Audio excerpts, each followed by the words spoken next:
BFM Business, BFM Crypto, le club. Et c'est parti, c'est notre tout premier club BFM Crypto de l'année 2023, après une année 2022 assez catastrophique pour les cours des cryptos, pour l'évolution des cryptos, pour le buzz aussi autour des cryptos. 2023 sera-t-il d'un meilleur acabit? On va poser la question à nos trois experts. Ils sont là. Pauline Armandet. Bonjour Pauline. Bonjour Bienvenue. Guillaume. La newsletter fait son retour aussi, la newsletter BFM Crypto, tout à l'heure à 18h. C'est exact. Et c'est toujours gratuit? Toujours gratuit. Et l'on peut s'abonner facilement. Donc chaque lundi à 18h, votre newsletter, on va en parler dans un instant. Clotilde Cattier aussi nous rejoint, c'est sa première sur BFM Business. Tiens, bonsoir, bonjour. Bonjour Guillaume. Il fait bientôt nuit, mais bon, on va encore dire bonjour. Clotilde Cattier avec nous, avocate au barreau de Paris et au tableau des avocats étrangers. En Suisse, au canton de Vaud, tiens, on va comparer la France et la Suisse en termes de fiscalité pour les investisseurs en crypto, mais aussi pour les entreprises de l'écosystème crypto. On entend régulièrement les fans de crypto nous dire « Ah, la France, c'est un enfer fiscalement, je vais aller en Suisse ». On lit beaucoup ça, et certains l'ont déjà fait. Vous allez nous dire s'il est si rationnel que ça de privilégier la Suisse à la France d'un point de vue fiscal. Et puis Vincent Bois aussi nous accompagne pour IG. Bonjour Vincent. Bonjour Guillaume. On retrouve Vincent les cryptos là où on les avait laissés en fin d'année 2022. Le Bitcoin toujours sous les 17 000 $ en ce moment, 16 724. Oui, tout à fait. On est à peu près sur les mêmes niveaux. On retrouve un peu ces ranges qu'on retrouve pas mal depuis le début de ce marché baissier. Et donc sous les 17 000 $, mais qui se maintient. On est allé chercher les 16 400 et pour autant, c'était un niveau technique qu'on a dépassé pendant quelques instants et puis rebond immédiat. Et donc on revient dans ce range. On est toujours sur une perspective baissière, selon moi. L'objectif reste le même. Au niveau des prix à surveiller, eh bien, il faudrait aller chercher les 17 000 $ à la hausse pour ensuite tenter de se maintenir sur ce niveau au-delà du niveau important des 17 600 $. C'était l'ancien plus bas annuel en 2022. Et tant qu'on n'arrive pas à se maintenir au-delà de ces 17 600, qui permettrait d'entrevoir une tendance haussière, eh bien nous sommes sur un risque baissier qui demeure. Sous les 16 400, un niveau des 16 100 $. Sous ce niveau, eh bien très probablement, on viendrait casser le plus bas des 15 500, qui est le plus bas récent actuellement, pour aller chercher l'objectif que je dis, donc qui est toujours le même, sur les 12 000, 13 000 $. Donc attention, toujours pour moi des risques. Il pourrait y avoir des informations négatives également, suite à FTX et autres. Et donc au niveau technique, le risque est baissier et au niveau des informations, on est toujours dans l'incertitude. Donc attention à ces risques sur le marché. C'est-à-dire qu'on change d'année, mais pas d'ambiance. C'est l'idée sur le Bitcoin. Oui, voilà, on a simplement, c'est une semaine plus tard. Donc voilà, le chiffre 2023 est différent, mais l'ambiance sur le marché est toujours la même. Alors, vous nous parliez du potentiel sur Bitcoin, des seuils techniques à surveiller à la hausse comme à la baisse. Et on rappelle à ceux qui nous suivent que comme en 2022, comme en 2021, comme en 2020, comme en 2019, etc., on investit en crypto, que l'argent qu'on est prêt à perdre. Ce marché reste extrêmement spéculatif. Sur l'Ether, quel potentiel, quel seuil surveiller en tout cas pour ce début d'année 2023? Vincent? L'Ether également, toujours proche des 1200 $. Alors si on compare finalement, on n'est pas venu chercher l'ancien plus bas annuel de 2022 qui était sur les 850 $. On s'est maintenu bien au-delà à la différence de Bitcoin, mais l'ambiance, ou en tout cas la perspective reste toujours baissière également. On est proche d'un niveau technique qu'on essaye de casser depuis quelques heures maintenant, au-delà des 1220, 1240 $, qui permettraient d'aller chercher probablement une nouvelle fois des niveaux un peu plus hauts, vers les 1300, 1350 $, qui ont déjà bloqué la tendance à plusieurs reprises depuis mi-novembre maintenant. Mais tant qu'on est sous les 1420, on ne se maintient pas au-delà de ce niveau. 1420, ça correspond à l'ancien plus haut historique de 2018, l'ancien bull market. Donc tant que psychologiquement on n'est pas au-delà, on ne se maintient pas au-delà de ce niveau, on reste selon moi baissier. Et donc à la baisse, si on casse les 1200, probable retour vers les 1050, 1000 $ qu'on a vu justement à deux reprises en novembre, et ce qui pourrait amener à une accélération baissière tirée également par le Bitcoin et d'aller chercher des nouveaux plus bas sur l'Ether. Donc attention, même type de risque sur l'Ether que sur le Bitcoin. Et bonne année. Merci Vincent. Merci de nous avoir accompagnés en direct et on va se retrouver bien sûr tout au long de cette année 2023 ensemble régulièrement dans ce club BFM Crypto. Vincent Bois en direct depuis les bureaux d'IG au cœur de Paris. Quelle perspective sur les cryptos? Quels usages sur les cryptos? Quel comportement aussi pourrait voir le jour autour des cryptos? Pauline, vous avez trouvé un mouton à 5 pattes. Il est belge. Il est député, il s'appelle Christophe de Beuclard, un député belge qui en 2022 a choisi de percevoir sa rémunération de député, donc en bitcoin. Ouais, tout à fait. Incroyable. Et pour la petite anecdote d'ailleurs, c'est le seul député au monde à avoir choisi de percevoir son salaire en bitcoin. Et c'était donc en 2022. C'est donc tout sauf un mouton. Ouais. Et en fait, il a découvert le bitcoin en 2017. Au départ, en tant qu'objet de spéculation. Et puis, petit à petit, il s'est rendu compte des fondamentaux du bitcoin et des crypto-monnaies de manière générale. Et c'est pour ça qu'à partir de 2020, il a voulu parler de cet écosystème à des députés. Mais voyant en fait qu'ils étaient assez réticents, ils ne comprenaient pas vraiment l'intérêt des crypto-monnaies, le député s'est dit, je vais faire un acte politique fort et donc demander à être payé en bitcoin. Concrètement, il n'a pas pu se faire payer par le Parlement belge en bitcoin. Il a clairement refusé cette proposition. Du coup, concrètement, comment ça s'est passé ? Le Parlement belge lui payait, donc lui versait son salaire en euros, et le député belge mettait ce salaire en euros sur une plateforme d'échange belge. Et une fois qu'il avait mis ce salaire sur la plateforme d'échange, c'était converti en bitcoin, et ces bitcoins étaient envoyés sur un portefeuille crypto Ledger pour pouvoir en fait conserver ces crypto-monnaies et donc faire une épargne en bitcoin, donc tout au long de l'année 2022. Bon, il a quand même mal choisi son année pour se faire payer en bitcoin. L'année 2022 a été quand même très très mouvementée sur les cours des cryptos, dans l'écosystème. Effectivement, et on l'a bien couvert sur BFM Crypto. L'année 2022 aura été assez terrible pour cet univers. On se rappelle des deux derniers crypto-cracks de mai et de juin dernier. On se rappelle évidemment tout récemment de l'effondrement du géant FTX qui a eu lieu en cette fin d'année 2022. Résultat, le cours du Bitcoin a fortement chuté, presque 70% de perte de valeur depuis son plus haut historique en novembre 2021. Du coup, le salaire du député, évidemment, il a été bien moins important que s'il avait été payé en euros. D'ailleurs, selon le média belge L'Echo, le député aurait perdu 27 000 euros sur l'année 2022, soit 37,5% de son salaire annuel. Waouh. Ouais, ça fait mal. Mais selon le député, alors déjà qu'il ne confirme pas ce chiffre, on lui a demandé, lui il voit un peu les choses autrement. Il dit qu'il a déjà lissé son investissement puisque à la fin de chaque mois, il convertissait son salaire en euros en bitcoin. Donc ça a permis, on va dire, d'atténuer en quelque sorte la volatilité du bitcoin qui évidemment peut varier d'heure en heure et de jour en jour. Et puis il indique, c'est aussi une question de prisme. Si je calcule en euros, on peut dire que j'ai fait une mauvaise affaire, mais si je calcule en bitcoin, alors ce n'est pas une mauvaise affaire, puisque évidemment il parie sur une remontée des cours du bitcoin au cours des prochaines années et donc que son épargne serait évidemment intéressante pour lui. Un député belge, donc, qui dit se faire payer son salaire de député en bitcoin, en réalité, il convertit son salaire qu'il perçoit bien en euros en bitcoin et c'est de l'investissement, quoi. C'est pas de la rémunération, c'est de l'investissement, mais il le présente comme ça pour véritablement participer à promouvoir l'usage du bitcoin. À quoi sert son engagement? À quoi sert dans son métier ou peut-être à titre personnel le fait de vouloir convertir chaque euro de son salaire en bitcoin et vouloir communiquer là-dessus? Il est député, ça rapporte quoi? Alors il est député et effectivement, lui il utilise des termes qui sont clairement significatifs dans le cadre de son métier. Il parle d'un acte politique fort, il parle même d'une évangélisation à propos de cette crypto-monnaie Bitcoin. Alors à quoi ça sert?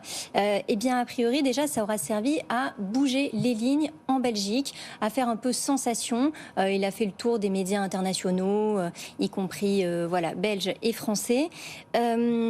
Et donc, en parlant de cette initiative, il aura permis déjà à certains députés de lancer des réflexions sur les crypto-monnaies. Les députés belges qui se demandent par exemple, est-ce qu'il faut être pour ou contre les crypto-monnaies? Comment est-ce qu'il faut les encadrer? Parce que contrairement à la France qui a pris le secteur des crypto-monnaies un peu à bras-le-corps en lançant dès 2019 un encadrement en fait des crypto-monnaies à travers le régime PSAN des crypto-actifs, la Belgique était un peu en retard à ce sujet. Donc pour lui, déjà, c'était assez intéressant de sensibiliser les députés sur cette question-là. Et puis, en parallèle, il s'inscrit vraiment dans un mouvement où sa voix va compter au niveau national et en Belgique, et y compris évidemment au niveau européen à Bruxelles, puisque c'est là aussi que beaucoup de choses se jouent pour l'écosystème des cryptos, car on le rappelle, il y a notamment un projet de réglementation la réglementation dite MiCA, qui devrait rentrer en vigueur en 2024, et il espère aussi peser. À ce sujet. Bon, ça permet aussi de faire parler de lui, au passage, ce député belge quand même, Christophe de Beukelaar, c'est son nom. Il viendra d'ailleurs sur ce plateau de BFM Crypto, du club BFM Crypto, dans quelques semaines. Il sera notre invité. Vous le disiez, en 2022, il a donc choisi de convertir l'ensemble de son salaire en Bitcoin. Chat échaudé craint l'eau froide. Il continuera en 2023, ou ce qui est en train de se passer, la baisse des cours des cryptos, l'a quand même un peu refroidi, Pauline? Alors, on ne sait pas si c'est la baisse du cours des cryptos qui l'a refroidi, mais toujours est-il qu'il va pas renouveler l'expérience en 2023. Du coup, il percevra son salaire de manière totalement traditionnelle, donc en euros. En fait, il nous a expliqué que ses choix financiers, ça devait rester maintenant de l'ordre du privé et que c'était plus l'affaire de l'opinion publique. Donc, il va continuer de conserver une partie de son épargne en Bitcoin ou en d'autres crypto-monnaies, mais il revient au système traditionnel et il assure qu'il frappera de nouveau avec de grands coups politiques et de nouveaux actes politiques sur le domaine des crypto-monnaies en 2023. Il ne nous en a pas dit plus jusqu'à présent, donc peut-être que vous pourrez le questionner à ce sujet d'ici 3 à 4 semaines. Et voilà. Christophe de Beukelaar. On a des députés aussi en France, des parlementaires crypto-friendly, alors qui n'ont pas choisi de convertir tout leur salaire en crypto. En tout cas, peut-être l'ont-ils fait, mais eux n'ont pas communiqué publiquement là-dessus. Mais on peut citer ces quelques parlementaires, ces quelques députés qui connaissent pas mal l'univers crypto, qui l'ont beaucoup porté aussi ces dernières années, ou l'accompagner, ou tenter de l'accompagner, de porter une pédagogie au Parlement sur cette thématique. Eh bien, à partir de 2019-2020, c'est vrai qu'on en avait vu quelques-uns émerger, notamment le député Pierre Persson, mais également Laure de la Raudière, qui était aussi assez spécialiste de ces domaines dans les crypto-monnaies. Et c'est vrai que, en 2022, on se demande quand même où sont les crypto-députés français assez crypto-friendly. Pour l'instant, on n'a pas grand monde. Oui, parce que Pierre Persson a choisi de ne pas se présenter aux législatives, donc il n'est plus député. Il est sur d'autres projets. Crypto, pour le coup ? Des projets crypto, oui, mais il devrait faire quelques annonces en 2023. Bon, on imagine que l'écosystème l'attend du coup. Interview donc de ce député belge dont vous nous parliez, à retrouver sur notre site BFM Crypto, notre fil Twitter BFM Crypto et la newsletter chaque lundi à 18h. Pauline Armandet, vous restez avec nous, Pauline, on va parler justement de la fiscalité crypto. Est-ce qu'il vaut forcément mieux s'installer ailleurs qu'en France pour bénéficier de la meilleure fiscalité ? Clotilde Cattier donc vient de nous rejoindre pour en parler, avocate, spécialiste de cette thématique crypto, avocate en France et aussi en Suisse, dans le canton de Vaud. On va parler donc de la fiscalité française pour les entreprises crypto et aussi pour les investisseurs. On peut peut-être démarrer d'ailleurs par les investisseurs. Je suis investisseur en crypto, j'ai plus intérêt à être en France ou en Suisse, comme il est à la mode de le dire ou de le penser, Clotilde? Alors la réponse évidemment n'est pas évidente. Elle n'est pas écrite noir sur blanc de manière très précise. Côté français, en fait, c'est le régime d'imposition des crypto-monnaies s'est construit par tâtonnement. Il a démarré en 2014 avec des publications de l'administration française, indépendamment de toute réglementation officielle prise par les parlementaires. Et ce régime un peu balbutiant a été remis en cause en 2018 par une décision du Conseil d'État, qui a remis à plat les choses et proposé, alors n'a pas remis complètement à plat les choses, mais a proposé un schéma de taxation un petit peu différent.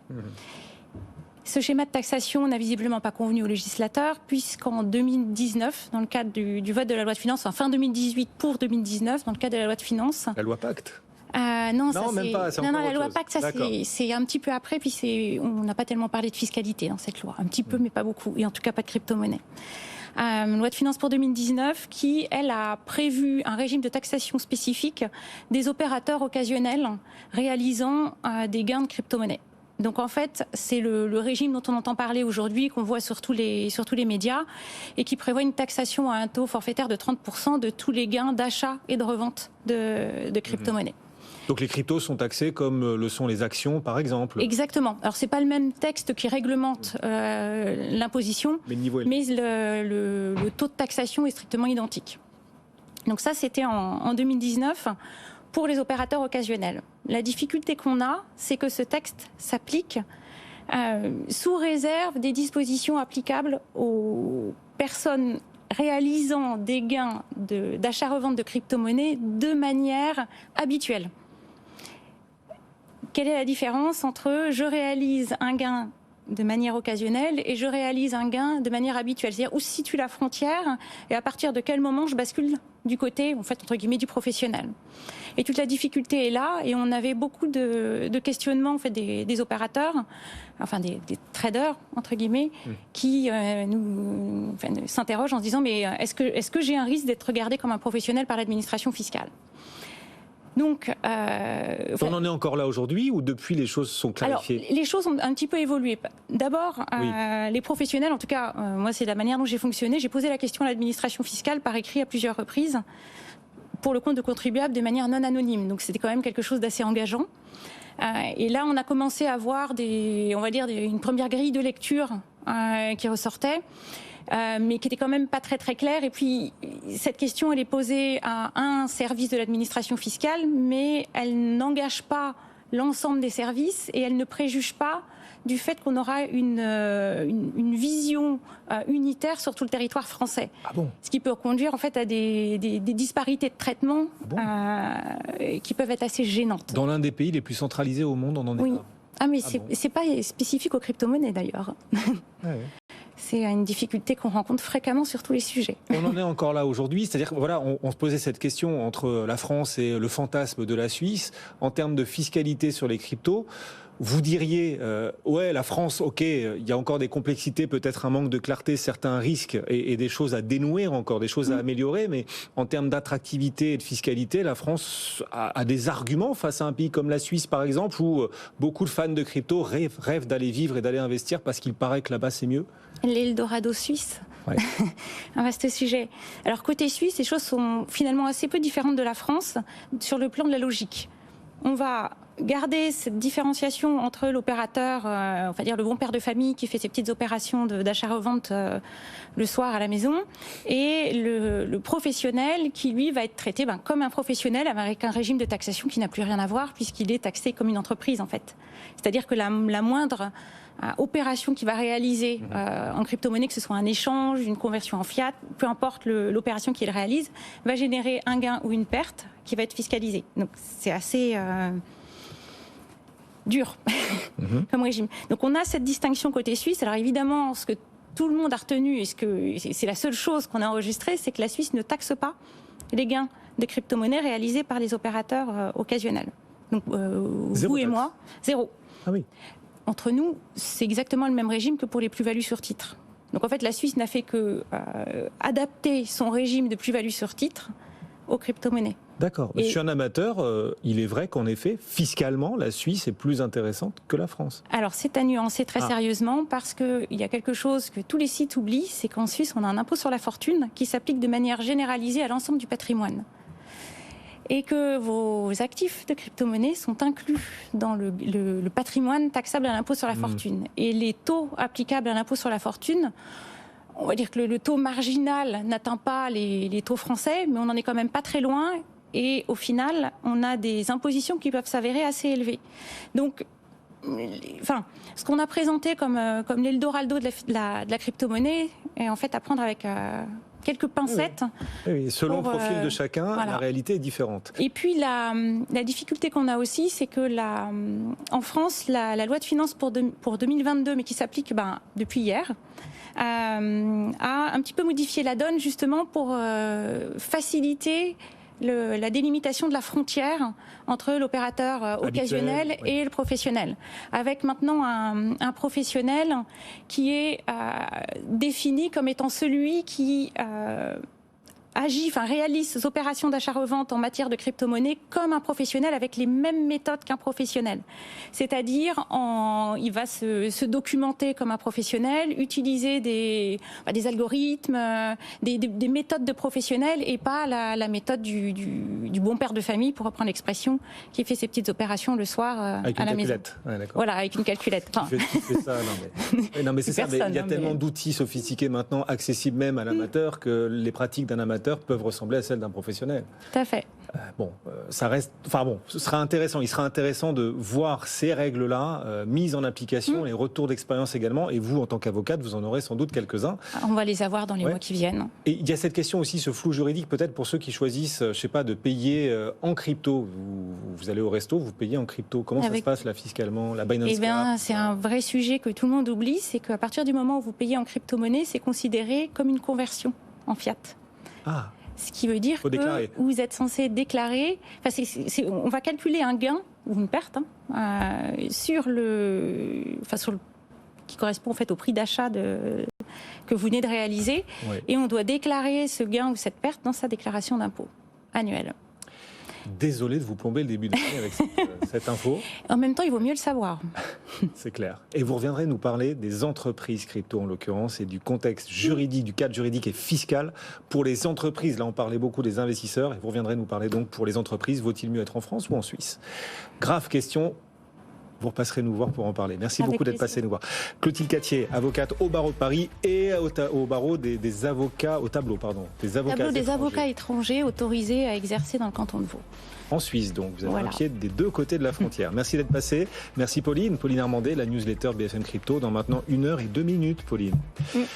Newsletter gratuite, bien sûr. Vincent Bois nous accompagnait aussi pour IG. Dans un instant, on va se reconnecter à la séance du jour. Ça se passe bien. Un super début d'année sur les marchés européens. Alors, on rappelle que Wall Street est fermé, la bourse de Londres aussi, comme l'était ce matin la bourse de Tokyo et les marchés chinois en ce début d'année. Il y a peu de marchés ouverts, mais ceux qui sont ouverts ont raison de l'être. On a une hausse aujourd'hui du CAC 40 de quasiment 2%, 6584 points. On vous expliquera tout dans un instant. On mesurera également le potentiel des marchés pour cette année 2023. On vous dira quelle valeur, quelle thématique privilégiée pour vos portefeuille boursier. Ce sera donc dans 2 minutes. À tout de suite.